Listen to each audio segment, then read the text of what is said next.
অভিনেত্রী নুসরাত ফারিয়াকে ঢাকার হজরত শাহজালাল আন্তর্জাতিক বিমানবন্দর থেকে গ্রেপ্তার করেছে ইমিগ্রেশন পুলিশ।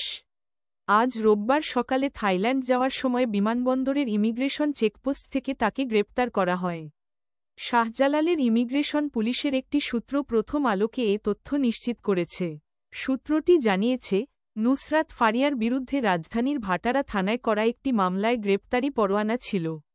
জুলাই গণ অভ্যুত্থানের সময় ওই মামলায় তাকে হত্যাচেষ্টার অভিযোগে আসামি করা হয়। পুলিশের বাড্ডা অঞ্চলের সহকারী কমিশনার শফিকুল ইসলাম প্রথম আলোকে বলেন, নায়িকা নুসরাত ফারিয়াকে গ্রেপ্তার করা হয়েছে। ভাটারা থানার পুলিশের একটি সূত্র জানায়, গ্রেপ্তারের পর নুসরাত ফারিয়াকে থানায় আনা হয়েছিল। তবে থানায় তাকে না রেখে পড়ে ঢাকা মহানগর গোয়েন্দা পুলিশের কার্যালয়ে পাঠিয়ে দেওয়া হয়েছে। নুসরাত ফারিয়া 2015 সালে চলচ্চিত্রে অভিনয় শুরু করেন। এরপর থেকে তিনি বাংলাদেশ ও ভারতের কয়েকটি সিনেমায় কাজ করেছেন। এছাড়া মডেলিং ও সঞ্চালনায়ও সক্রিয় তিনি। নতুন নতুন খবর পেতে আমাদের চ্যানেলটি সাবস্ক্রাইব করে পাশে থাকবেন।